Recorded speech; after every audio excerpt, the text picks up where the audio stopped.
Alright, today we are watching another program from the Handy Jam organization, and this one is called To New Horizons. I'll say that again, To New Horizons, published all the way back in 1940. I have no idea what this is about, but I'm very excited about it. I have a feeling we are talking about the future here, or at least the future from 1940s perspective. So I think this will be a good one, but let's dive in, shall we?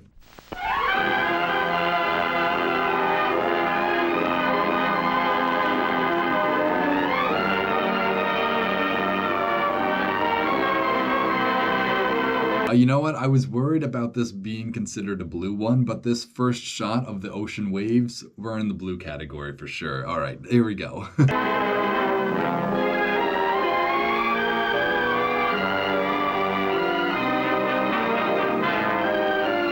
Whoa, just the way they're animating this title to appear on screen, this is extra to say the least. This is definitely a lot more effort than it even looks like right here. To get this to like somehow fade but move, but also change perspective, this is weird. This is an impressive title sequence to say the least, yeah.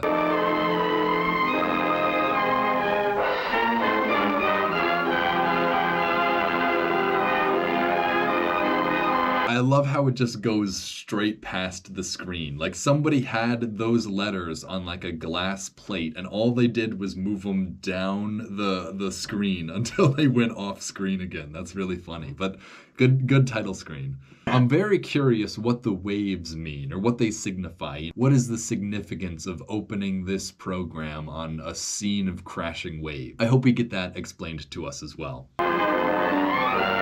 Oh man, the way they're freaking animating all these like title sequences or all these title cards is so funny. Like they're doing some weird 3D effect on this one. They're tilting the glass plate up. That's what they're doing. They're tilting it. I wish I could describe it to you guys, but I can see it happening. I can see them tilting this glass plate with the text on it up towards the camera. That's so funny.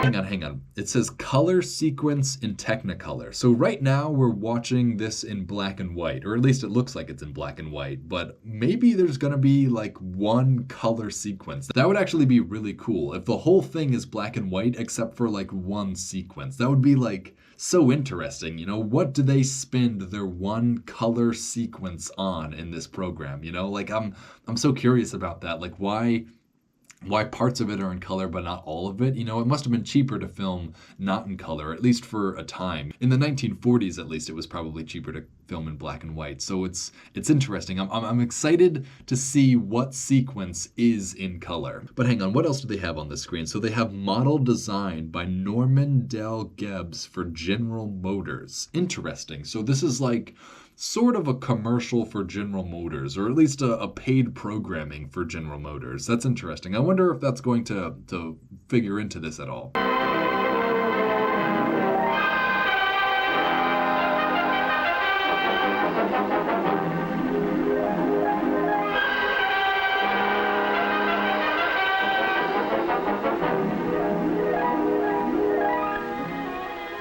Okay, so now we've just gotten like another 10 or 20 seconds of no voiceover, just music and stock footage of waves crashing on the beach. So again, I still don't even know what we're going for yet. We're a minute into this and I don't know what we're talking about yet. New Horizons. New Horizons, that's the first thing they say is the title of the program. Okay.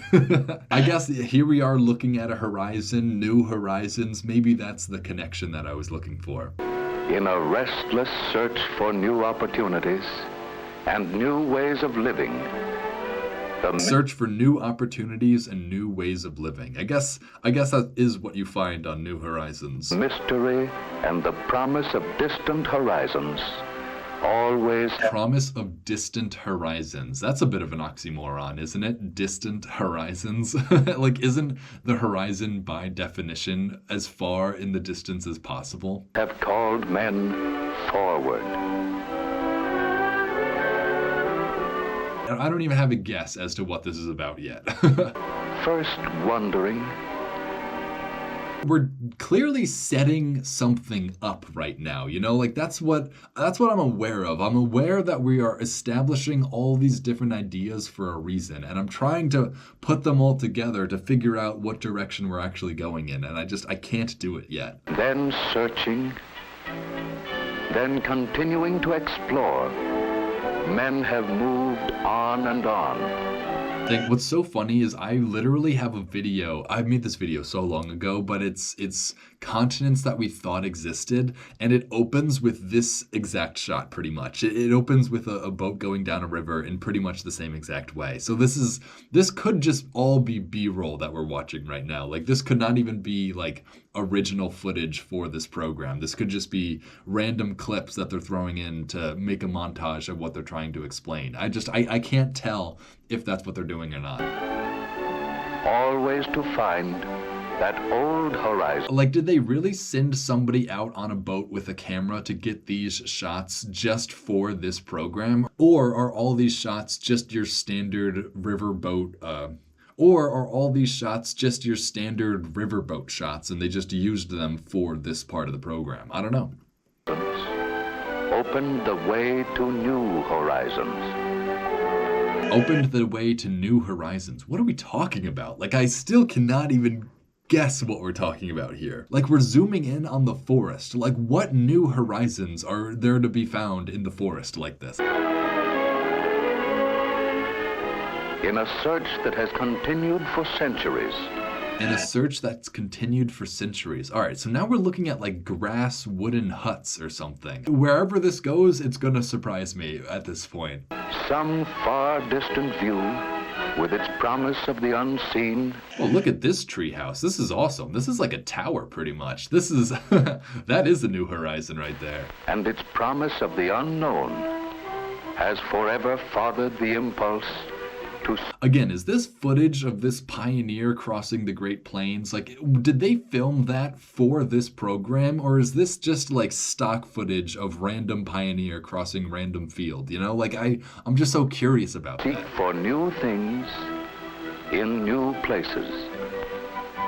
New horizons. It just seems like so much extra work to like hire actors and like build a prop all for this like educational program, whereas you could have just probably bought footage like this somewhere. Actually, I don't know if you could have done that all the way back in the 1940s. Would they just have libraries of footage of pioneers crossing the plains? I don't know exactly. I really just don't know.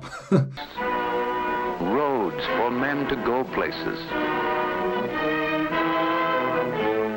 Roads for men to go places. All right, knowing that this was partially funded by the General Motors, I think we're getting closer to where we're going here. Yeah, we have roads, now we have wheels that are going to be producing energy. This is going to be like a car commercial, isn't it? This is like the old version of a car commercial. Like, oh, totally.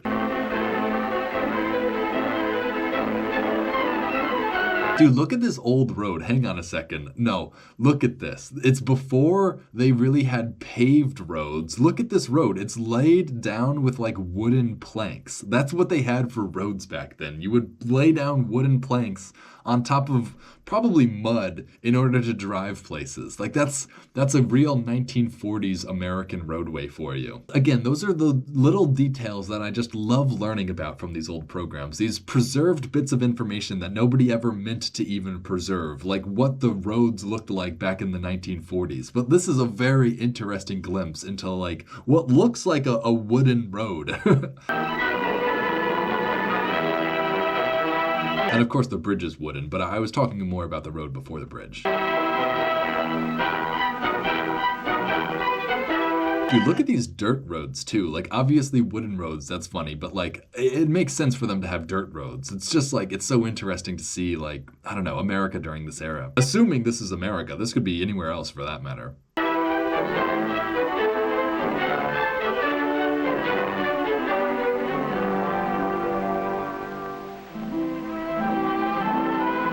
Okay, so here is like the farm country of America, which is so funny because this is exactly what most of America still looks like. Like even these houses, even the way these houses were built, this land, like having the trees by the road, but all these open fields, like this, yeah, this looks exactly like America today.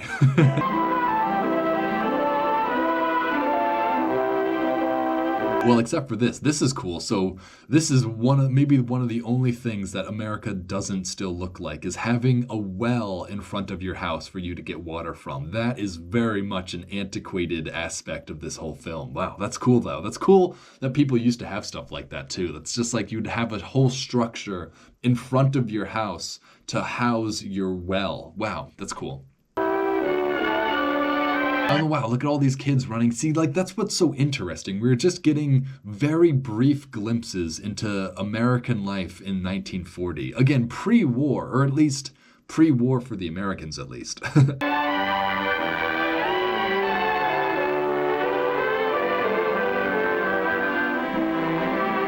Look at this oven just full of bread. Like, America really does seem like it was so nice back in this time. Like, I know it's all slightly propaganda, and I know it's all, like, not true, and I know things were a lot harder back then as well, but, like, the way they filmed it makes it seem like it was, like, a paradise. Like, I think there's something to be said for that, though. Like, there is a purposeful decision on the filmmaker's part to make this world look pleasant. I always find myself wishing I lived in this time when watching stuff like this. Like, I want an oven with just like 3 loaves of bread in it at all times.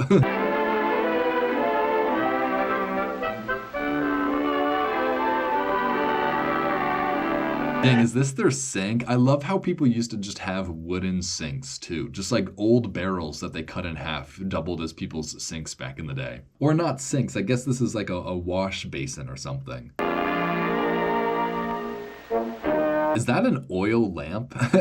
Can anyone tell me if this is an oil lamp? It doesn't look like it has any wires. So it looks like it has enough volume in this vase to like hold enough oil to burn for a very long time. But is that what this is? Is this an oil lamp? Because I feel like that's probably the first oil lamp I've seen on this whole channel so far. Maybe not. Maybe I missed some oil lamps, but like this is the first time I've seen something I've recognized as an oil lamp, I guess. If it even is.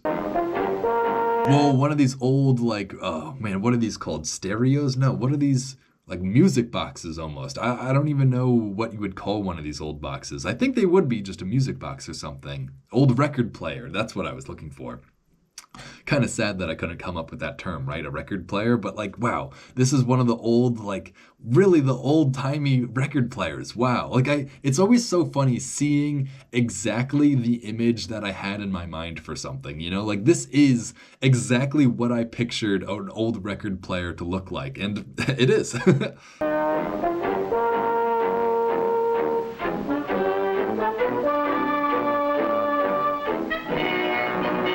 But I should remind you guys that I'm almost 4 minutes into this, and I still have no idea what we're learning about today. It has to be related to cars, right? General Motors funded this. Like, we're talking about cars one way or another. The accelerating rate of men's progress in... Dude, this is awesome too. Getting to see like the actual farmer being transported on his land, or at least that's what I assume this is. But like, I don't know. It's cool getting to see people in their own homes and on their own property. I don't know. There's something so fascinating about footage like this to me. The accelerating rate of men's progress in all... The accelerating rate of man's progress. Fields of endeavor. In all fields of endeavor. All right, so the accelerating rate of man's progress in all fields of matter. Has paralleled closely our progress in the freedom of movement. Has paralleled closely our progress in the freedom of movement. And obviously cars were like the biggest thing ever when it comes to the freedom of movement. So I think that's how we're connecting this back to General Motors. From place to place. Dude, look at that old car though. Like, this is the 40s, man. Like, that's what's so crazy. Like, this is actually the vehicles that people drove around back then. That's so wild. Like, I know it just is a regular car for that era. It's so interesting to see it in film like that. New things to do. Look at this guy's shoes. Like, oh man, even the shoes back then, man. People had such nice shoes. And new ways. Self-starter for automobile replaces hand crank method. Is that real? Did you used to have to crank your car to turn on, just like a lawnmower or like a chainsaw? I guess that makes sense because obviously it's still a combustion engine. Ah, man, that's so funny. Again, I've never in my entire life thought about starting a car with a hand crank. But I guess it makes so much sense that they used to have to be started like that. Wow, that's so funny. Is to do them. Telephone, electric light. Wow, look at this guy's old car too. I love seeing the old cars drive. I was never a car guy, but something about the old cars, like these machines that run so well, even like 100 or 80 years ago, it's amazing, really. Really, that's what it is. It's my amazement that people this long ago were able to figure out such complex machines. It's always impressive. Automobiles, aircraft, all are symbols of better living. All are symbols of better living art. So we're in the time where like rapid advancements are being made. I think that's what the narrator is trying to illustrate to us, is that like this really is the era of like modernization. Really, like before this, I don't know if you could consider it modern. Like it was early modern, I guess, but in terms of like quality of life and standard of living, this is like the modern revolution, I guess. New places to go and new means of getting there. New places to go and new means of getting there. Yes, we're definitely honing in on the subject of this film. We got 20 minutes left of this still. With a growing appreciation of the wisdom of applying the road tax monies. What was that? With the wisdom of applying the road tax money? That seems like a little political intrigue that I have been completely left out of in the modern age. So I want to listen to that again. Symbols of better living. New places to go and new means of getting there.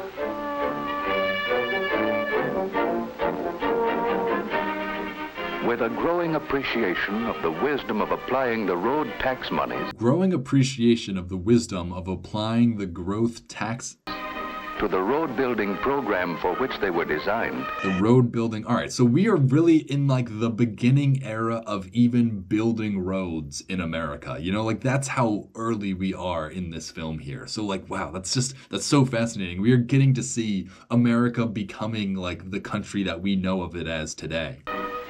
Highway development is going on at a rapidly increasing pace. Highway development is going on at an increasing pace. You know, like you can't say that nowadays. Nowadays, most of the highways are already built. But back then, they were just starting to build their highways. And that's crazy because I thought they started building highways after World War II. I thought all the generals saw how well the Nazis, internal highway system went, that they decided to copy it here in America. But it seems like we were already doing that even before we fought the Nazis. Interesting. Wow, look at this. This is an American highway in 1940, or maybe 1939 even. Like, wow, that's crazy.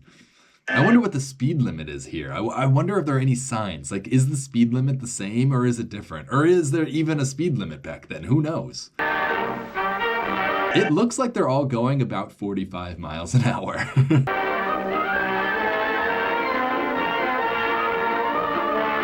It looks like they're going even slower here. That's another funny thing to imagine, is that like they were in cars, but they were going like not as fast as regular cars go nowadays. Created by the crossing of new horizons.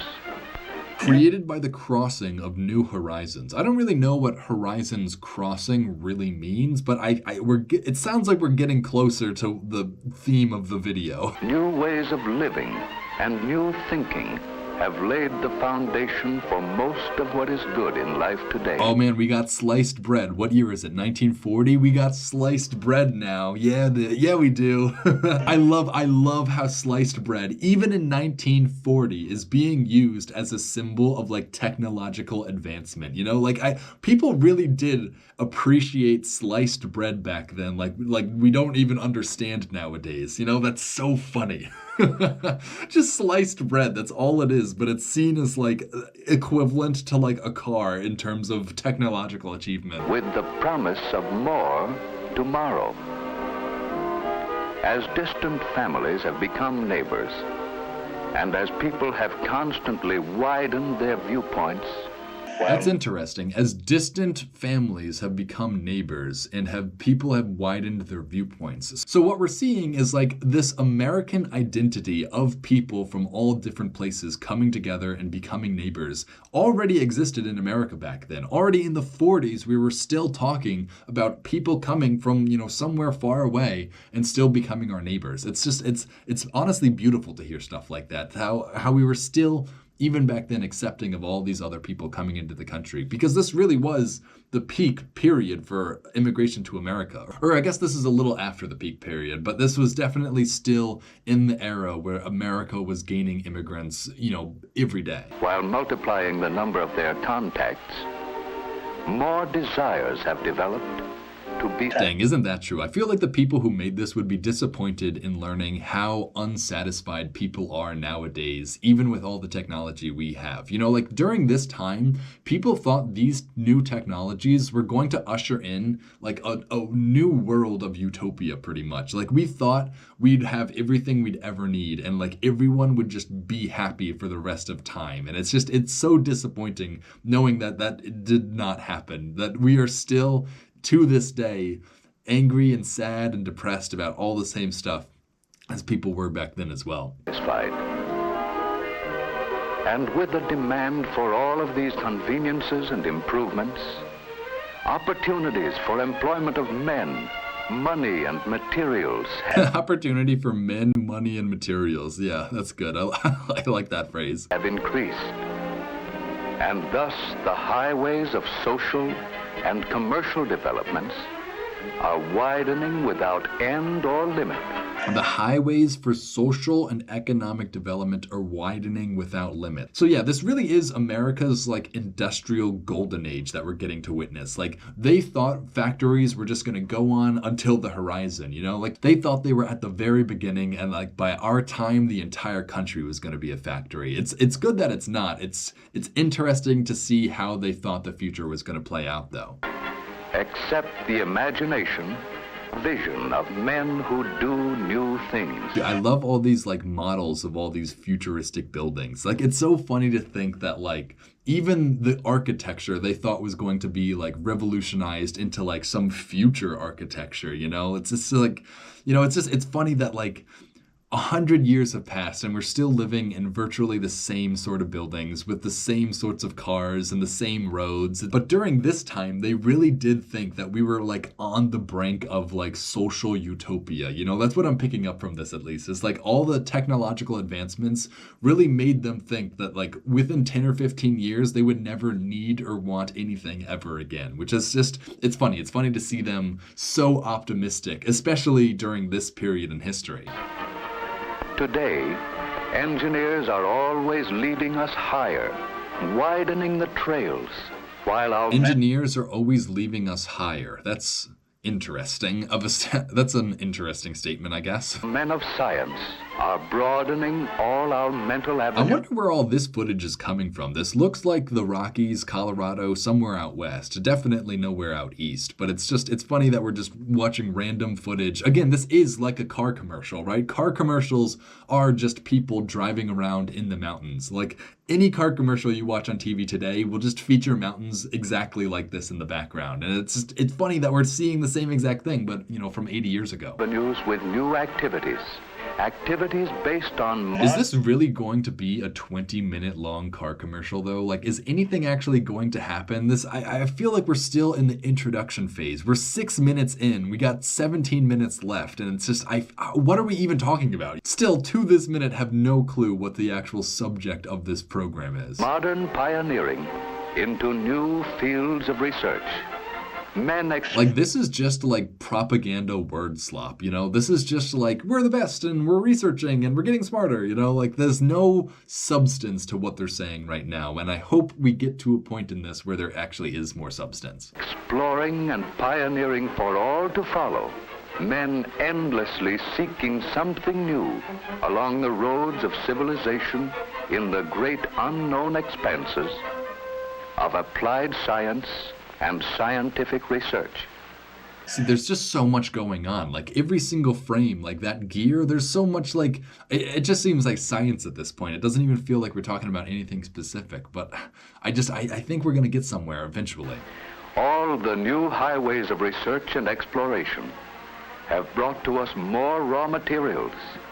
All the new highways of research and exploration have brought us new materials. See, that's like, again, this really is like propaganda speak. Like we are just we're just talking about how everything is the best, you know, and how everything is just for the advancement of humanity. It's not a very realistic view on things, or at least it's a bit, you know, emotional for the time that this was all recorded in. New raw materials, new combinations of raw materials, new combinations of raw materials. Yeah, we were discovering new alloys like every day during this period. Again, like that's really the thing to understand about 1940s America is just like how rapidly this place was advancing, not only in terms of like social or cultural, but technologically. Like America was inventing so many new things all at once during this one time in history. It's just a remarkable time to be learning about American history, really. and greater productivity of the soil. Oh man, I like this little animation too of all these things burning out of the vapors. That's a cool animation for sure.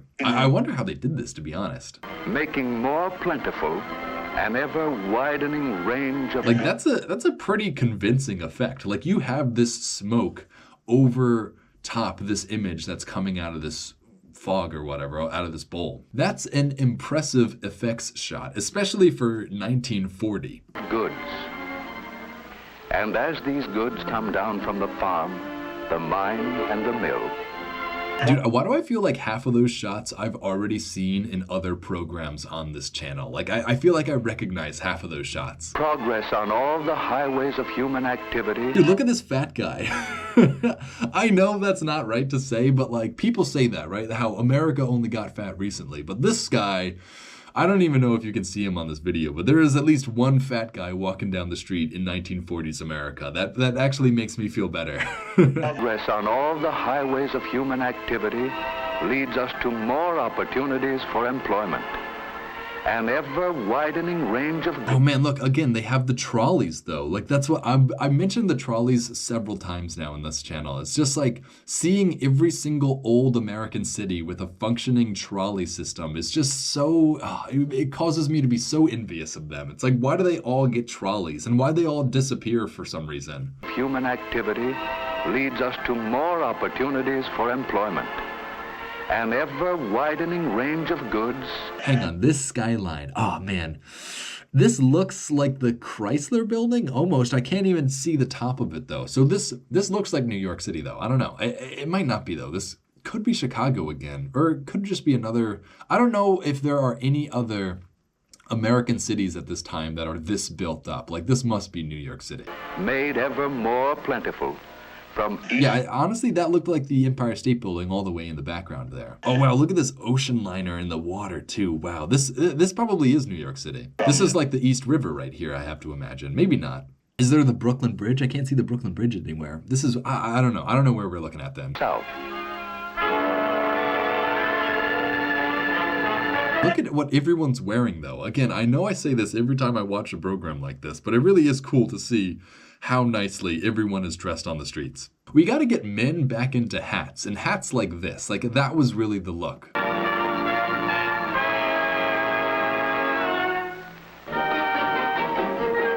I love all these shots of Americans seeing a product for the first time. Like this woman saying like, wow, these are nice shower curtains, you know, like plastic shower curtains were a new product at one point in history, you know, like, wow, these shower curtains will actually keep water from exiting my shower or whatever, however people bathed back then. Like, that's just funny. That is an advancement. That's another little gem of a detail of somebody learning about plastic shower curtains for the first time, you know? Our greatest strides in providing more things for more people. I feel like this is a really famous building. Like if it's the only tall building in this city during this time, this must be like a really notable building. It must be like some sort of Banks building or something. But I can't tell what city this is. I don't think this is New York City, but I can't tell. Have been made at a time when the influence of new geographic... Maybe this is New York City. See, I don't even know if the city is the same one in all these shots, or if we're looking at different shots of different cities. Graphical frontiers was about over. This could be, oh no, that's a really big bridge. That's not the Brooklyn Bridge. Yeah, that's a way bigger bridge. I don't know what city this is. Other passenger train. See, I gotta stop commenting on all this because I already have videos on all these other things too.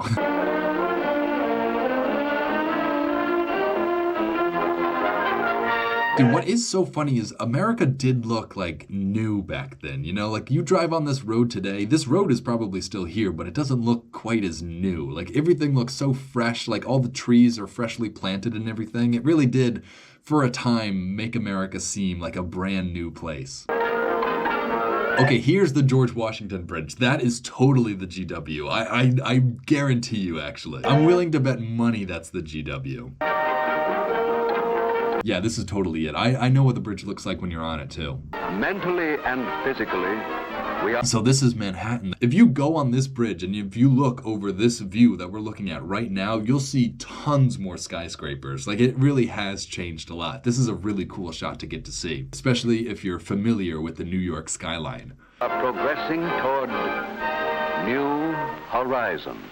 New Horizons, again, another mention of the title, but like, what are we talking about? I still don't know what we're talking about. We're 8 minutes in now, and I still don't know what the New Horizon is.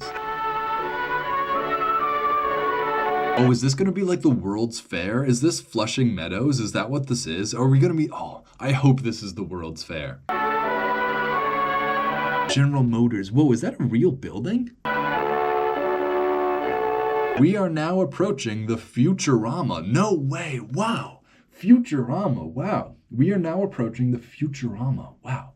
That's so crazy. I always thought Futurama was just like the name of a show, but I guess a Futurama was a real thing. It seems like a diorama of the future. Is that what we're about to watch? Is we're gonna get a glimpse of what these people thought the future of technology was? This is about to get really interesting, I think. I still can't even believe that we're looking at the word Futurama in text in a 1940s film, you know? Like, that's crazy to me. Like, even that word is crazy to me.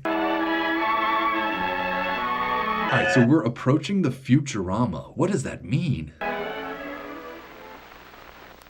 To help us get a glimpse into the future of this unfinished world of ours, there has been created for the New York World's Fair a thought-provoking exhibit. Okay, so that is exactly what we're doing. Oh, wait, hang on. So this is a color shot. Before we even get to what we're talking about, this is what they saved the color shots for.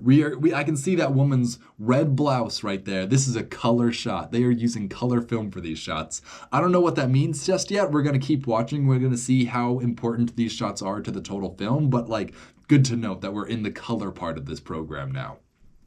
But hang on, what did he say a second ago too? Oh, he just gave away exactly what we're doing. So all these people are waiting in line for an exhibit at the New York World Fair in, what, 1940? Wow, to have been at the World Fair of New York in 1940, I would die to be at this place. Wow. But these people are waiting in line for an exhibit that shows them what the future is going to be like. That's amazing. That's so cool that we're about to get to see this as well. Oh man, I'm so excited now. This was worth it. If that's truly what we're about to see, then all this 8 minutes that I just spent on who God knows what, like, it was all worth it. There has been created for the New York World's Fair a thought-provoking... Did you see that guy wave to the camera? That's so funny that in 1940s, this guy knew it was a camera and still waved at it. That's that's something about humanity right there for you. Exhibit of the developments ahead of us. All right, so the Futurama is the display that shows people at the World Fair what the future is going to be like. That's like, oh man, that's so cool. I'm so glad we're getting to learn terms like this now. The greater and better world of tomorrow that we in America are building today. a vivid tribute to the American scheme of living. A vivid tribute to the American scheme of living. I like that because like that suggests that the entire rest of the world hadn't caught on to like the Americanisms yet. Like I feel like this is the one point where like Americans have running water and use plastics and disposable sort of stuff, but no one else in the world does because like it was all so new at this point. So that's interesting how we're getting a view of the world before Americanisms really took over the world culture. Whereby individual effort, the freedom to think, and the will to do have given birth to a generation of men who always want new fields. The freedom to think and the willingness to do. That's interesting. Dude, look at how many people are lining up to enter the Futurama. This is an insane amount of people, to be honest. For greater accomplishment. And we'll always find new things. People are so interested in what the future is going to look like, you know? That's what this huge line is saying. For all others to enjoy.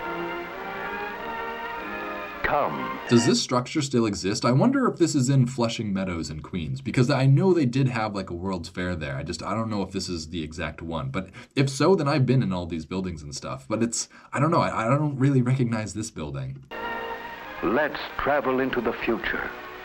Oh man, we're traveling into the future. This is a perfect blue video. I was so worried about this one, but this is turning out to be exactly what the blue was meant for.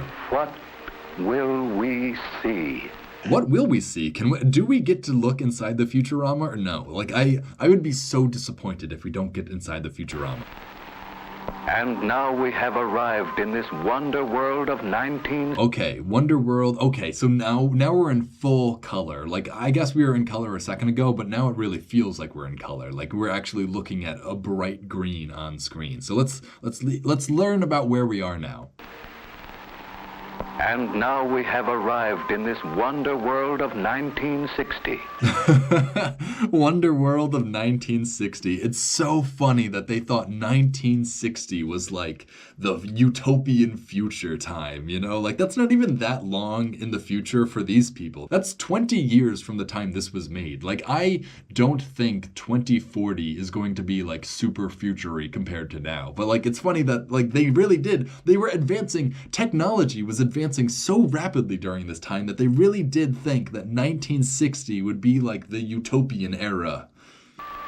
The World's Fair exhibit, modeled with such artistry and skill that we must continually remind ourselves the world we are now seeing is a vision, an artistic conception. So this is like a miniature. I don't get what's so futuristic about this miniature yet. Like it looks like farmland and houses in like a rural suburban neighborhood, you know? Like this is not exactly my idea of the future quite yet. But maybe that is the future to them. Maybe like having roads all over your town was like a mind-blowing possibility at this time. Artistic conception which may undergo many changes as it develops into the great realities of tomorrow.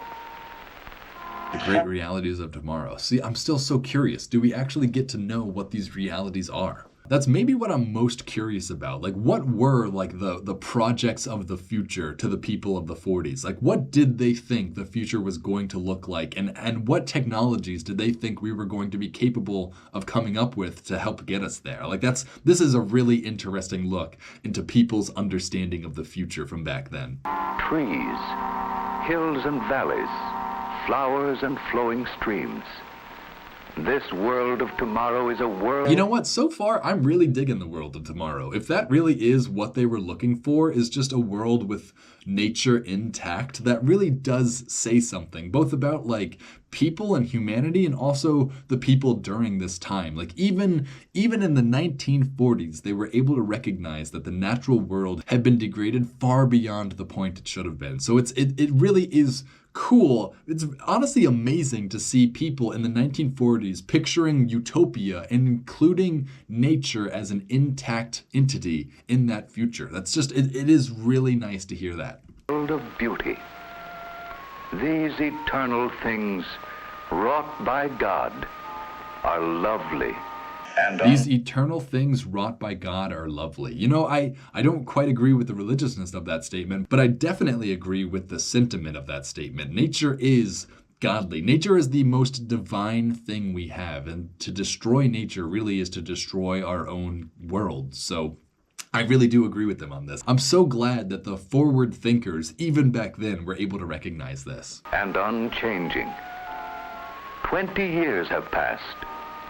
It's so funny how only 20 years have passed. Like, 20 years to me is not even the future, you know? Like, it is, but it's not, you know? With new agriculture and industry, with new forms of education. What's so funny is, like, this is a city that to them might look super futuristic, but to me, this really does just look like a regular city. Like, there is no future here, you know? Like, this is just, wow, like, we built big roads for our cars to drive on. But to them, that was futuristic. That's what's so amazing about this, is, like, we are getting to see the least impressive futuristic display ever, but we get to know that we actually lived up to their vision of the future, you know? Like, we actually accomplished the things that they thought were possible. It's just amazing. Recreation. A new world is constantly opening before us at an ever-accelerating rate of progress. Oh, wow, hang on, this is cool. So this is an early concept of an airport. So hang on, let's go back a second, because that is so cool, actually. Hang on. Yes. At an All right, so you see this plane taking off. They thought that the planes would come out of these, like, circular parking lots or whatever. I don't even know what these are, these loading bays. That's so funny that we had an airport, and the idea of an airport was a circle with lines going in any way for any plane to take off in any direction. That's so funny. It's so interesting. If you're into planes or like any sort of civil engineering like this has got to be the most interesting thing in the world for you. Accelerating rate of progress. A greater world. A better... Like, I want to see, like, the full designs for this airport. Like, was this a good design for an airport? Like, how does it even work? You know, I'm so curious. Wow. World. A world which always will grow forward. A world that will always grow forward. I don't really know what that means in a metaphorical sense. Like, what does growing forward mean in terms of the world? Man has forged ahead. Oh, wow, this is funny. This is like a little energy place, right? I don't even know if this really makes sense from an engineering standpoint, but it's got like wires and it's got like tubes and stuff. Like, it's clear that they thought we were going to tap into some like future energy source. Or maybe this is like a nuclear reactor. Oh no, we wouldn't have nuclear reactors. It's 1940. That's what's also crazy. We were watching color film from 1940. This has got to be the oldest color footage I've watched on this channel so far. Maybe not, but I'm pretty sure this is the oldest. New and better things have sprung from his industry and his genius. Honestly, it really is crazy, like, how much amazing stuff was invented during this time. Like, how much, just like those farmer silos, like everything that makes possible our modern world was invented pretty much around this time. Here is a modern farm. The farmer of 1960 works in greater security. All right, here's a farm from 1960. I'm always talking about old farm techniques on this channel, right? But let's learn about the future farm techniques. That's something we very rarely ever learn about. That's what I want to know though. Like, they're not going to go into depth to why this is a farm of the future. They're just going to say, well, that's what farms of the future look like. But it's like that just looks like a farm to me. Like, what did farms of the past look like where this looked different from those, you know? Like, what is the farm of the future? How does it work? Like, why is it of the future? Like, I'm so curious how this farm distinguishes itself from farms of the past. For science and research have helped him to control many of the risks of agriculture. Helped control many of the risks of agriculture. Is it just going to be like pesticides? Is that the farm of the future? I hope not. Hours of work have been shortened. With almost... Hours of work have been shortened. I guess this is General Motors, so they're probably going to talk about their combines or their harvesters or whatever. Shout out to knowing the difference between a combine and a harvester, though. Universal electrification of rural areas. Fruit trees bear abundantly under individual glass housings. Under individual glass housings. All right, so interesting. So they thought what they say, orange trees. They thought we were going to pack every little like orange tree or orange tree branch into like a glass housing so they would be safe from pests or like dust or whatever. That's so interesting. I wish they had like an illustration of what they were actually picturing so that we could see what they mean by that. Orchards are protected against disease and insects. Yeah, to protect them against disease and insects. That's so funny. That we really did think that every single orange was going to be grown in a glass case to protect it. That's so funny. Science even influences pollination by artificial feeding. Artificial pollination, artificial feeding. See, again, I'm so curious. Like, how were we planning on artificially pollinating our crops? Like, please explain to me that. I don't think they will, but I really am curious what even their plan was, like what their idea was. Like, I wouldn't be surprised if they never actually succeeded in artificially pollinating their crops, but like, how did they try to do it in the first place, you know? Does it seem strange? Unbelievable? Remember, honestly, like nothing they've said or shown has been strange or unbelievable, even in the slightest. Like everything I've seen really just looks like the regular world to me, which is really interesting too. You know, like they actually did predict like a fair amount about what the future would look like. This is the world of 1960. The world of 1960. I love that. I love how we're talking about the future 1960. And physics and chemistry have joined hands with the farmer in helpful friendship. Here are the farm roads of the community. Yes, the futuristic farm roads. Like, again, like that's what I'm saying though. Like, they didn't have farm roads back then. Like, it actually was futuristic for a road to go all the way to a farm. Like, that's what we need to absorb through watching this. It's like, there was so little modern technology that like any little thing, like a farm road, is like a sign of the future. They have been improved and made to flow into great motorways. Oh yeah, and they turned every farm road into a highway. This is definitely the era of highways are good in every situation, no matter what. You know, like this is definitely when all those highways got built, or at least right before all the highways got built. I'm pretty sure all the highways got built in like the 50s. This superb one-direction highway.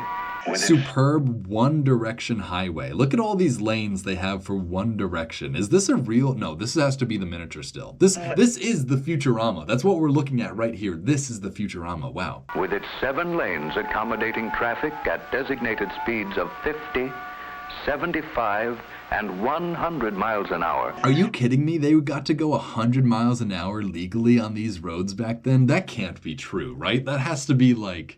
Oh, I guess this is Futurama. But like, I love how that is what they thought the future would be. Like, you could go 100 miles an hour on a road, you know, like that. You can. I guess you can go 100 miles an hour on a road nowadays. Like, I guess you probably couldn't back then, though. That's so funny. And they really thought you would have different lanes for those speeds. They would have like a 100-mile-an-hour lane, a 70-mile-an-hour lane, and a 50-mile-an-hour lane. That's so funny.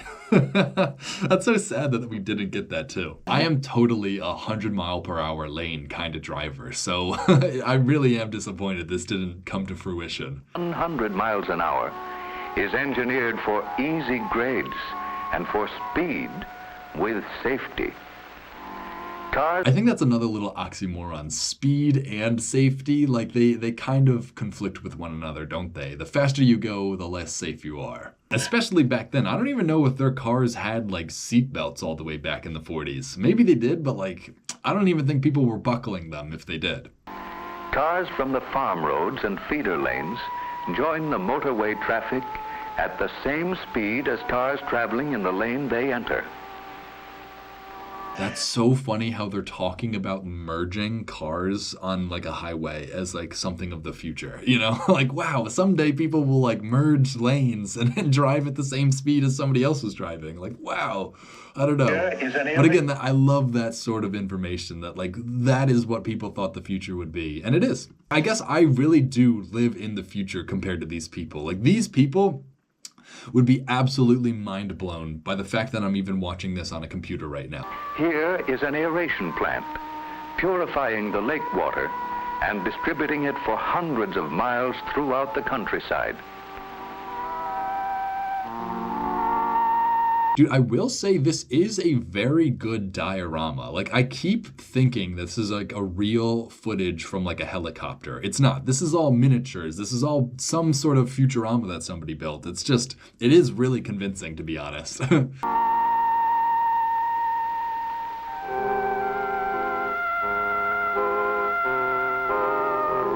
Dude, I love the song they chose for us looking at the diorama music, you know, like, well, like somebody had to choose a song specifically for when we were looking at this, and this is what they chose. I like it. I'm a fan. I have nothing else to say. Here is a highway intersection. Highway engineering at its most spectacular. Here's a highway intersection. See, that is interesting because I'm pretty sure that's the point of a highway, is to not have any intersections. So let's learn about the future of highway intersections. Highway engineering at its most spectacular. Traffic may move safely and easily without loss of speed. Hang on, so are you saying that you could drive directly straight under this highway, or you could hit one of these ramps and join the highway? I can't even tell what the suggestion is based on this building. Like, it's a little hard to even understand. By means of the ramp. Dude, imagine this highway. Look at the highways that they were planning up in the 1940s. Would some of us just appreciate that they didn't build this highway? How many lanes is this highway? It's like 20 lanes going every which way. This is this is actually a nightmare. I'm actually glad we didn't build roads like this. But again, it's very interesting that we thought we were going to build roads like this, and we were totally down for it. We were like, yes, that's the future. Roads like this, that's the future. Loops. Cars may make. And again, it's so funny because like the solution to all these lanes of traffic is a technology that they had back then, trains. You know, like that's how you get rid of all these car lanes, is you just add one train and like all these people don't need to drive anymore. It's funny that I'm watching us create our own problems, even though we had the answers to those problems already, even back then. I guess that's another interesting aspect of the perspective that these old programs lend to us now. Right and left turns at rates of speed up to 50 miles per hour. See, to me, that sounds really slow. Again, I like how to the audience that would be listening to this, 50 miles an hour would be like crazy fast. But to me, I'm just like, oh my God, 50 miles an hour, that's so slow. Elevated and depressed are the turning off lanes. There is no interference from the straight ahead traffic. Yeah, so you were supposed to either go straight or take one of these ramps off. That's so funny. This is like a mega highway. They might have something like this in like China or somewhere now, but like we don't have highways like this in America even now. The motorist of 1960. Jeez, man, the motorist of 1960. I can only imagine. Finds this intersection safe and efficient. The two-directional traffic of the motorway, which merged at the intersection, separates again.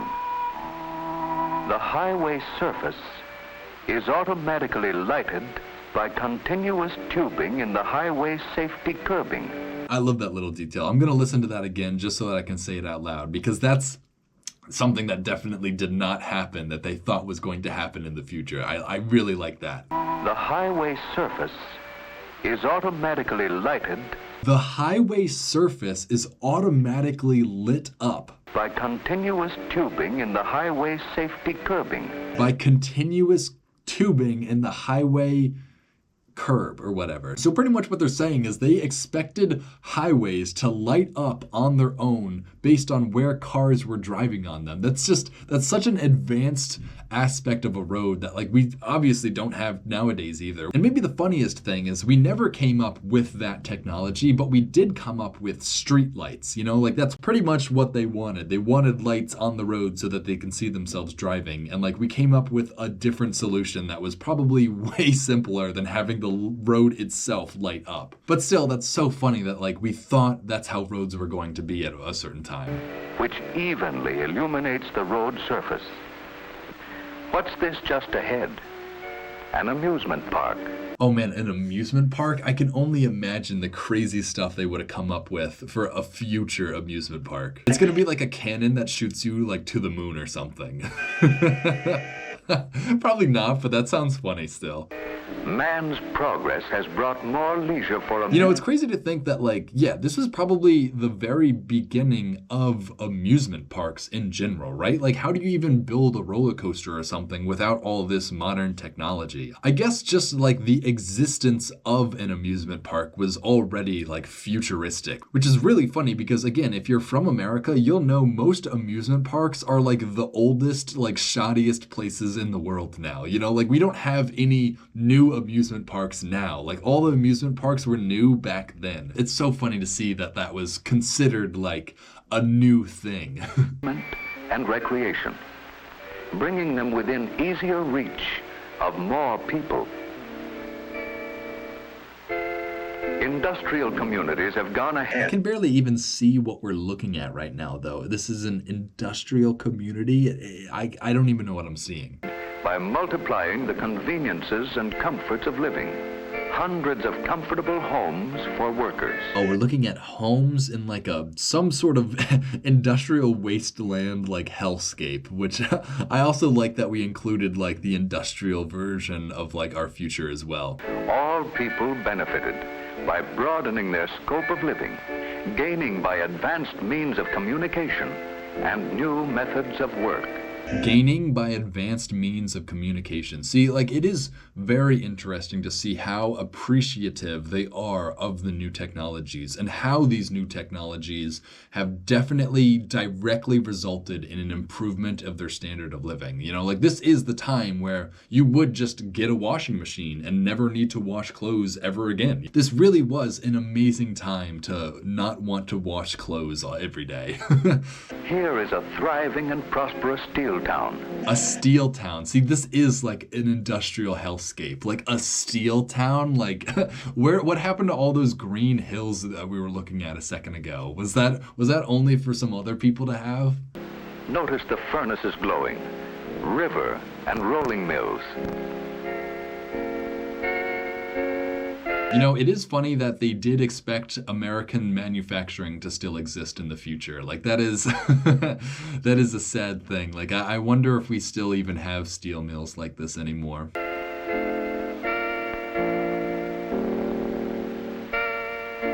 In the foreground is a model airport. A model airport. All right, this is what I was curious about. I wonder if this is the same airport we saw a second ago, actually. This kind of looks different, but let's see what a future model airport from the year 1960 would look like. An efficient combination of motor, air, and rail transportation. An efficient combination of motor, air, and rail transportation. That's interesting because we pretty much have the same now for airports, but it's like, it's not so efficient, I guess. The world of tomorrow. But like, what? All right, so they don't actually explain like how this airport operates. Like, what even is the airport? I don't even see planes here, you know? Like, I guess I want to spend a lot more time looking at this diorama. I wonder if this diorama still exists somewhere. It must, right? Like, they couldn't have just destroyed this. Like, this has to be like in some warehouse somewhere in New York City. It's probably in Queens. I bet this is literally like buried beneath the Flushing Meadow like meeting center or whatever. Tomorrow.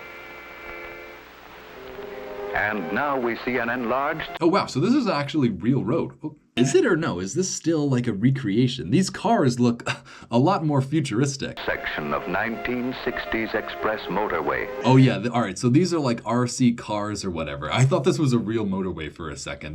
That just goes to show how impressive like the model work is. Like these rocks in the background, those look like full-scale rock cliffs. So yeah, shout out to whoever created this model. But look at all the designs for all these cars. Like they clearly understood like aerodynamics, right? Like even though the cars during this period were very like clunky, they clearly understood that if you made a streamlined shape, it would be more efficient. It's so funny to see them illustrating that they understand aerodynamics while their machines themselves did not reflect that. But it is really funny that we thought in the 1960s that everything would just look futuristically aerodynamic. Like again, when I think of cars from the 60s, I still think of those clunky jalopies that did not have any aerodynamics. It's only more modern car models that I think of as being aerodynamic. But it's funny that they really did expect all cars to be like that, even back then.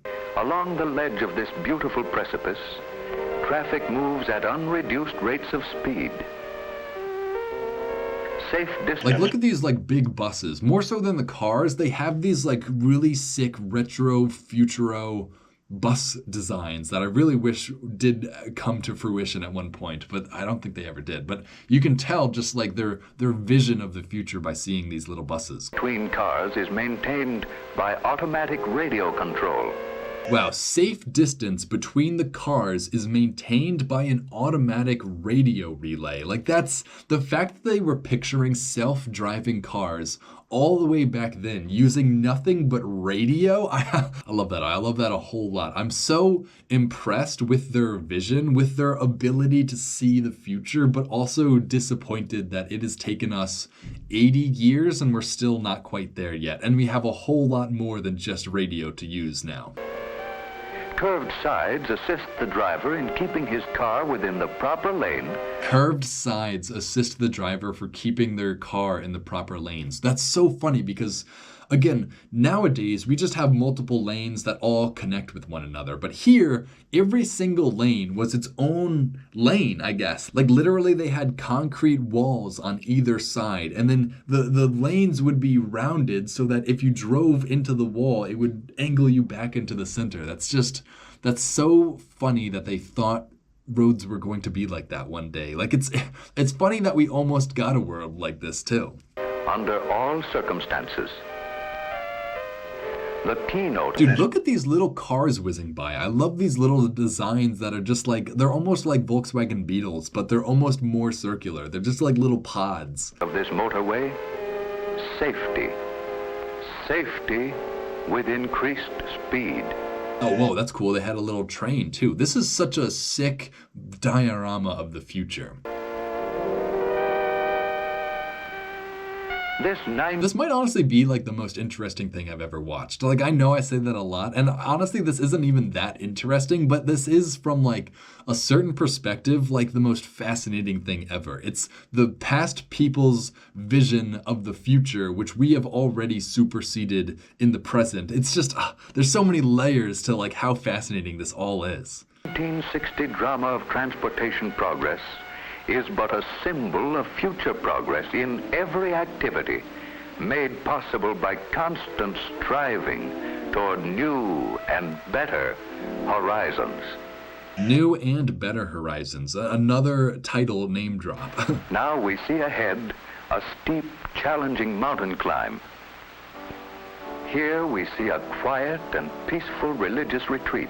A nice, peaceful, and quiet religious retreat. I wonder what their religion from the 1960s future is. Like, do they think it's Christianity? Or are they like, oh man, in 20 years they're gonna have some like techno religion that we have to like build temples for or something? Like, I would really love to learn that story. Like, this is the temple for like worshiping machines or something. Like, I would just love that little backstory.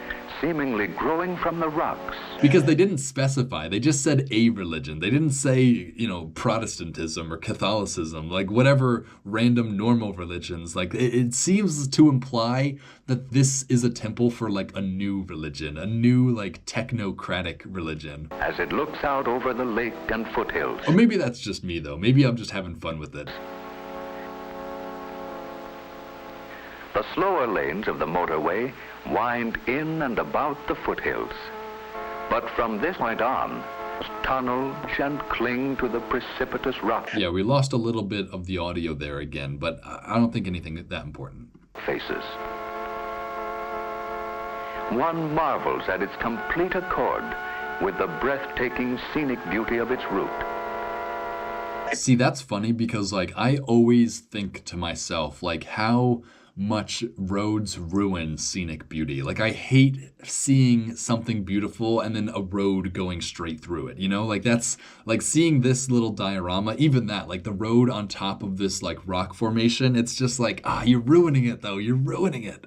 So it's funny to see that during this time, people had not developed that reaction towards roads yet. Like, there weren't enough roads for people to think, man, this road is really ruining the view. But now that I do live in this world, I do think that. So it's funny that they didn't anticipate the things that we wouldn't like about the future. In the valley ahead, a picturesque resort town. Farther on is a canal with a series of flood This really is like a utopia that they're describing, though. Like, this is the American utopia. control locks. Dude, I want to see this diorama so bad now. Like, it's so interesting. Can anyone do research on this and figure out if this diorama is anywhere in existence still? And just beyond, a giant mountain lake dam with its spillway, companion buildings, and hydroelectric power plants. See, again, more dams. I feel like we don't understand or we don't appreciate how much people thought dams were like the future of everything. Like, we thought we'd control nature and like all electricity just using dams. We've watched several programs now on this channel, I think in the Blue channel even, about how dams were being built during this time and just revolutionizing people's lives. Like, we watched that one that was being built in India, and we watched how it opened up access to electricity for like a whole group of Indian people. And we can only imagine the same thing was happening in America as well, where dams were being built and then providing new electricity for people, right? Like, having access to electricity in your home or just anywhere really was a new luxury for these people. So dams were seen as like the thing that created this new luxury good called electricity. It's interesting to see how valuable people thought dams were going to be and were, and how valuable they are. They do produce a lot of electricity. It's just like there was a specific focus on dams during this time in history that I'm picking up on as I go through this channel. Providing power and light for hundreds of miles around. The motorway continues through the mountains. It is fascinating to think that like 50% of the future these people were anticipating just had to deal with like roads and cars. Well, I guess this was made by General Motors, so I guess that makes sense. It's funny how much of our future was bound up in our ability to drive everywhere. It's just like that is the future that ended up coming to fruition, is roads everywhere. Without tedious travel, the advantages of living in a small... But it's so funny, like looking at this bridge spanning this like rocky gap, like nowhere in America would we build a bridge to go over this rocky gap. Like, that is too expensive. Like, we would have found a way around this canyon, you know? Like, that's maybe in China they would build something like that now, but like not in the 40s would America build a bridge like this. Are within easy reach, bringing the people who live there into closer relations with all the world around. Over space, man has begun to win victory. Over space, man has begun to win victory. I wonder if he means outer space or just like wide open spaces. It seems like he's saying wide open spaces no longer pose such a problem to people because we can just cross those spaces so fast now. Like, it's hard to imagine how just space, like wide open like areas of forest, were just the biggest obstacles to people back during this time because they didn't have cars or roads. Like, to cross hundreds of miles back then would have taken like days upon days rather than like a couple of hours. So that really is like a notable advancement that they saw coming here. Space living, space for working, space for pay, all available for more people than ever before. I guess that's true, that the roads are making spaces more available for everyone. Like, in order to get all the way out into the middle of nowhere, all you need is a car and to follow a road now, instead of like, days worth of hiking gear or whatever. It's just like you are making all the space everywhere in the country more accessible. Over a spectacular suspension bridge, the motorway enters a large... Is this a real bridge or is this still the diorama? I think this is still the diorama, right? Or the Futurama, sorry. Yeah, this has to be the Futurama. There's no bridge in America like this either, trust me. Large city, spanning the navigable river on which it is situated and forming a gateway to the city. A feature of this bridge is the elimination of congestion and the elimination of interference from all the various converging motorways and from all the feeder roads. So a feature of this bridge is the elimination of like the congestion that comes with all these ramps that enter the highway. Again, that sounds a little too optimistic even for them. Like, I don't think they have the roads designed in a way that just like eliminates all traffic causes, Like, it seems like they think that, but like they don't. And now we see a great river city of 1960.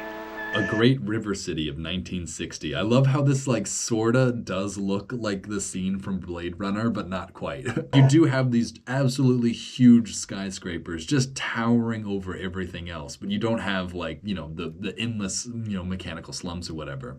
The population of this city was approximately 1 million persons. That's so funny how they're planning for cities of 1 million people. There's only like 9 cities, even of 1 million people in the US nowadays. So like this would have been like the second or third biggest city in America had it existed during this time.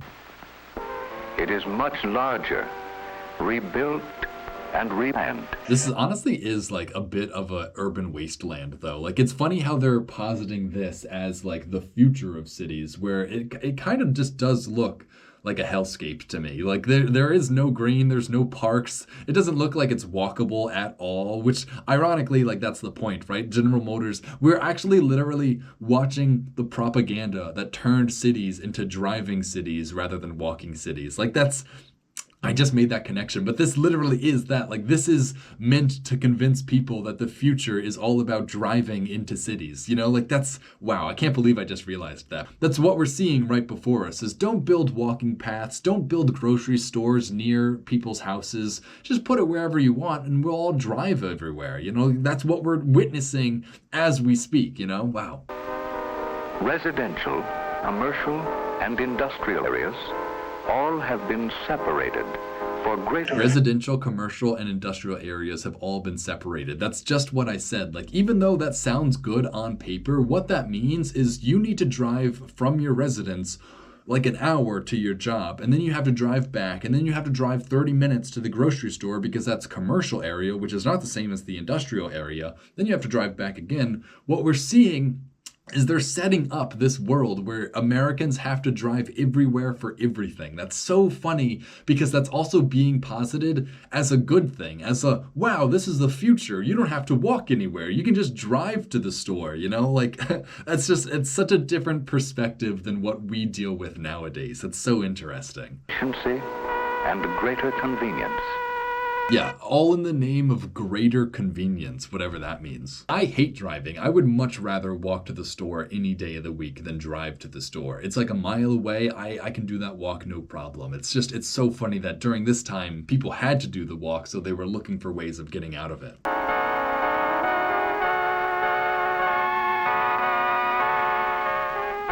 A vast circular airport is close to the city. A vast circular airport. This is the third time they've teased us with a vast circular airport, and we still haven't gotten everything I want out of it. I want to know how it operates. Like, what's the purpose of the circle, Like, I want to see it all explained to me. With a giant dirigible hangar. Dude, I can't even see it. Oh, is that it all the way up here? So this is the airport, okay. So that it can be turned easily to meet any... So that's the hangar in the middle.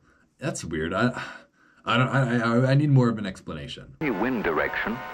It is... Oh, that's so funny. So it's a circle so that you can take off in any direction based on what way the wind is blowing. That is so funny that they thought that would be like a really big problem too. Like, you can't take off if the wind isn't blowing in the right direction, which I guess is a problem still. It's funny how they designed the entire airport to deal with that one problem. Is resting in a pool of liquid. Outside is an airport with its hangars and planes. Okay, so hang on. This is another airport, but it's also circular, but it's not crisscrossing in the middle. It has a different pattern of runways. That's interesting. There are special facilities for handling... Honestly, this diorama must have taken like so long to build because it's so thought out and it's so detailed. There's like houses, there's roads, there's little side roads. I really hope this diorama exists still. Of the inland airports of 1960. That's, again, the circular airports of 1960. I wonder if that's going to come true. Here is an American city replanned around a highly developed modern traffic system.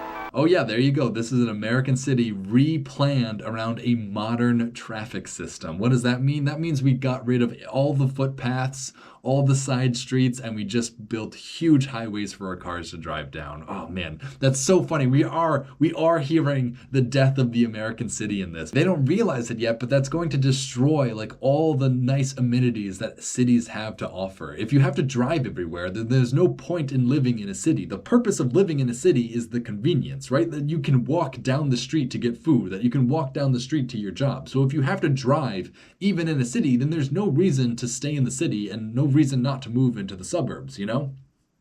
So I guess that's really what we're seeing right here, is we're seeing the birth of the American suburb.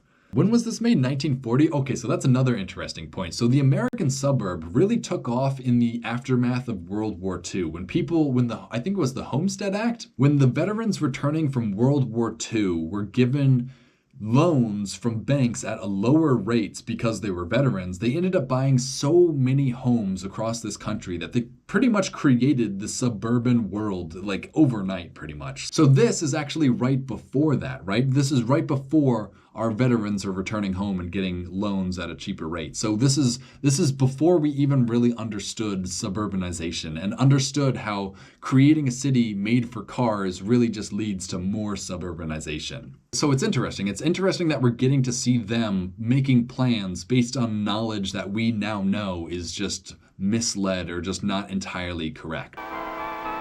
The parks of the city have continuity, proper placement. These areas are united into long green strips surrounding each community.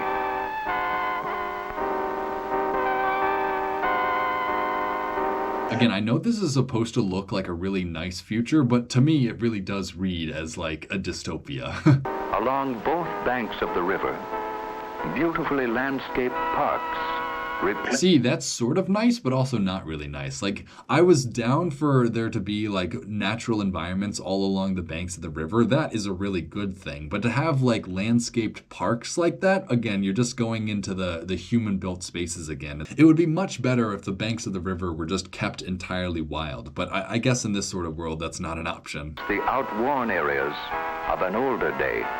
The city does look nice, though. I know I keep calling it a hellscape, but to be honest, every city nowadays is also a hellscape. So this is actually like a pretty nice city for what it's worth. Like for them to have a river walk like this, that would be like an incredibly nice place to be. An industrial docking basin, newly completed, takes care of all the shipping from the adjacent industrial area.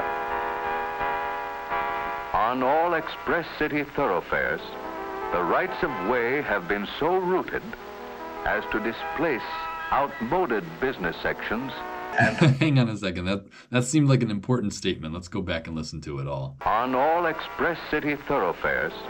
On all express city thoroughfares. The rights of way have been so rooted. The rights of way have been so rooted. The rights of way. As to displace outmoded business sections. As to displace outvoted business sections. And undesirable slum areas whenever. And undesirable slum areas. Whenever possible. So pretty much they're saying the quiet part out loud is they planned these roads to either go straight through slums or, you know, places where people who might not have been entirely white lived, or just to go through the economically poor places. Like we really were just destroying these poor neighborhoods in order to build our infrastructure. And it's so funny that they admitted to it so plainly, like as if they were doing nothing wrong, you know? It's funny that like that was their vision, you know? Like they were like, oh, we can solve the slum problem by building a road on top of the slums. Then there won't be any more slums, you know? It's like they actually thought they were solving these problems by doing this. And that might be the funniest part of this whole thing. Man continually strives to replace the old with the new. Man continually strives to replace the old with the new. Yeah, I guess that's fair. A quarter of a mile high skyscraper. Dude, is this still a diorama? Like, this is crazy detailed for a diorama. Like, the cars are moving. This building is, like, only half constructed. This might be real footage. This might actually be Chicago. I don't know. Draper's Tower, with convenient rest and recreational facilities for all. No, it's still a diorama. Oh, man, I keep getting fooled. This is still all a diorama. I gotta stop making a fool of myself. On many of the buildings are landing decks for helicopters and autogyros. I love that. Not only are the decks for helicopters, they're also for auto gyros. Did you guys pick up on that? Flying cars. That's what we thought every skyscraper was going to need a parking lot on its roof for, is for an auto gyro. I love that we even got that phrase, right? Because that's not what we would call them nowadays. We would just say flying cars. But for them, they would call them an auto gyro, like an auto gyroscope. That's so funny. I love hearing stuff like that. And again, that's so funny because I've been hearing about flying cars as the thing of the future my whole life. So it's funny that like even in the 40s, flying cars were seen as like, oh, we're about to have them. Like that's the future that we're going to live in. Flying cars. Every skyscraper is going to have a parking lot on its roof for all of our auto gyros. That's so funny that we can see why people have thought flying cars are going to be a reality for so long. We've been talking about it since the 40s. That's so funny. Rich in sunshine is the city of 1960.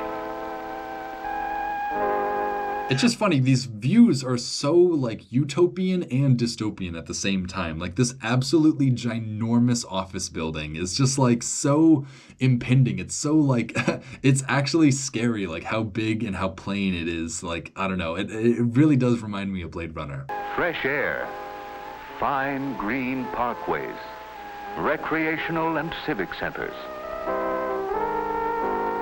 That's another thing that I always find funny about this sort of stuff. Recreational and civic centers. Like, what does that mean? Like, what's a recreational center? Like, does that just mean like tennis courts? Like, what is a civic center? Like, do you give plays there? Like, I don't even know what these terms really connotate in this context. Modern and efficient city planning, breathtaking architecture. Modern and efficient city planning. That's funny because I guess you could claim that our city planning is now like efficient, but it's efficient for cars. It's not efficient for walking or for trains or for anything else. It's where that efficiency lies. And honestly, our cities aren't even that efficient for cars either. Each city block a complete unit in itself. Yeah, they really did think that we were going to go like absolutely crazy with building skyscrapers. That's so funny too. I guess when was the Empire State Building finished? Wasn't it like 38 or 35? Like this is just a handful of years after we finished the Empire State Building and we already are planning for like entire cities of nothing but skyscrapers. That's so fascinating. Here is an important intersection in the great metropolis. An important intersection. So see how they have streets and the only thing on the streets are cars. And then they have sidewalks, which are actually constructed spaces above the street. That's interesting as well. Of 1960. Elevated sidewalks give a new measure of safety and convenience. Elevated sidewalks give a new measure of safety and convenience. That's so interesting. Again, this is so interesting that we thought this is how America would look eventually. Like this is our image of America in the 1960s based on the 1940s. It's just, oh man, if this had been accomplished, I can only imagine what it would look like nowadays too. Pedestrians. They actually double the available width for traffic in the street. I love how that's the benefit of these raised sidewalks too, is they double the amount of traffic on the streets. Like, oh good, like that's the priority. That's the important thing to understand, is increasing the productivity and the amount of cars entering and exiting was the priority of these people, of these planners during this time, or at least of the General Motors planners. So it's so funny to hear all the things that they wanted to come true that did come true, and now we hate it for it. We hate all these roads that are only designed for cars. It's so funny to see the origins of it all. And so we see some suggestion of the things to come. Oh, that's cool. So they included the building that is actually a real building. That's cool.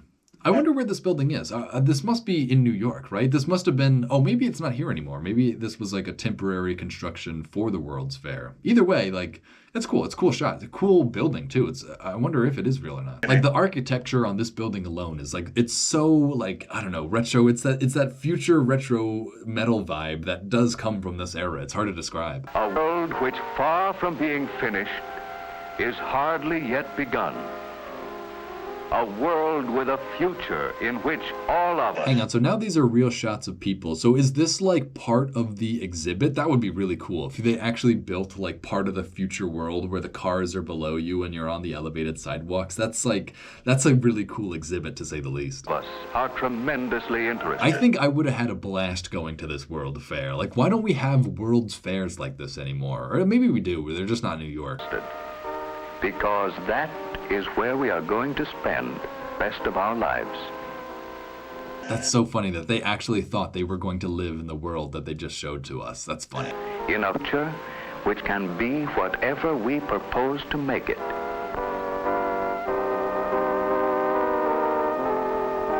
I love how this balcony with like plants growing over the edges is used as a shot to exemplify like our advancing technology, you know, like, well, we're about to have like green buildings, vertical farms and whatnot. It's like, yeah, 1940s, yeah, you guys are about to have all that stuff, trust me.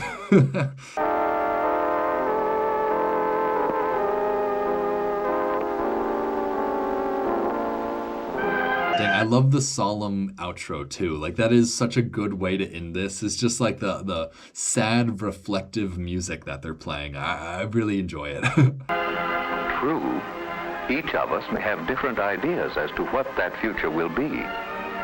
But every forward outlook reminds us that all the highways of all research and all communication, all the activities of science, lead us onward to better methods of doing things.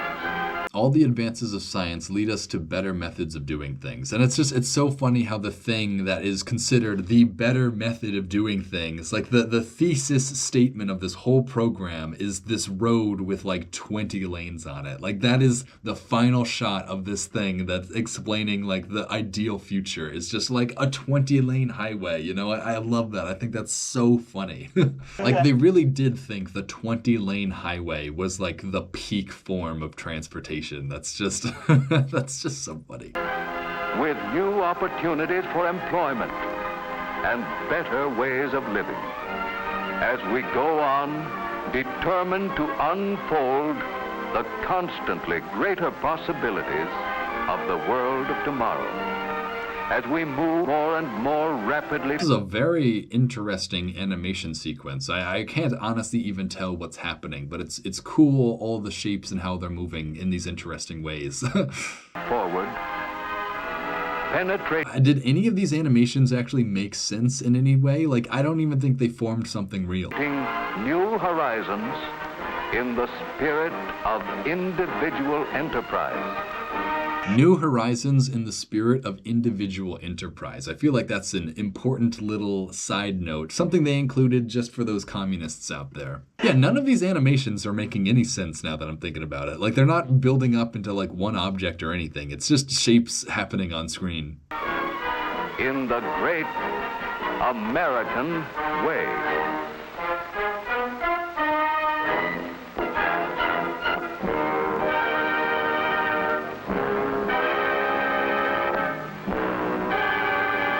Wow, I like that. Instead of the end, it says without end. That's like, that's thinking with your noodle. That's deep. That's one of those like deep thoughts, you know, without end. Like, I actually really like that. I wonder who came up with that. Somebody had to suggest that in the production meeting for this program, right? Somebody had to say, well, how about at the end? We can't say the end because we're suggesting that there is no end. So how about we say without end? You know, like, somebody had to suggest them doing that in order for this to have happened. And I love that little detail, you know, without end. That's such a good way to end something that doesn't need to have an end. All right, and yeah, General Motors. So honestly, that was a really enjoyable watch. It took about 8 minutes for us to actually get to like the purpose of the watch, but once we were there, that was one of the most fascinating things I've ever seen. Like, just getting to enter the mindset of people from the 40s and seeing their imaginations, right? Like, we are watching the imaginations of the people of the 40s come to life in this diorama. And that is, I just think, is so interesting, so fascinating. We're so lucky that we get to watch this sort of stuff too. And And this honestly wasn't that bad in terms of like paid programming or whatever. Like this wasn't actually a car commercial for General Motors, or it didn't feel like a car commercial for General Motors. Like maybe this still was obviously giving people a good impression of the company, but it was definitely not a car commercial. So I appreciate that as well. Yeah, this was just a fascinating watch. I honestly could watch something like this for like hours too. Like I really do want to know everything that we thought about the future back then. Like I really just like want to explore people's minds even more than this allowed us to. But this was really special. I'm so glad that we got to watch this. We got to watch a color film from 1940s, you know? Like how often do we get to do that? We get to see like their visions of what they thought the future looked like. Like I can't describe how interesting and how insightful this program is, you know, like how much insight this offers us into the minds of the people during this time. It's just, oh man, you could write just entire essays based on this. It's just like how fascinating everything is, how utopian we thought everything was going to be. I guess that's no different than how it is now, but like we clearly thought we had come up with the solutions to problems and we were just never going to have any new ones, you know? It's so amazing to get to see that in film, in real life, you know? So yeah, I really enjoyed this. I'm glad this paid off. I really had no clue what this was going to be when I picked it. So this really is like the best case scenario. Definitely a blue. We definitely learned about engineering. We definitely learned about science in the future. This was so good. I'm so happy for this. I have no idea what the thumbnail is going to be, but this was really good. I really feel like this is one of the things I should have watched like very early in this channel's history, just because this is establishing what our views of the future even are. So this was so good. And I hope all of you enjoyed this as well. If you did and you would like to help support what I do here, you can follow the link in the description that'll take you over to the Internet Archive. The Internet Archive is where I get all these old programs from. So if you want to support me, donate to them. And with that, I think we're ready to cut to black.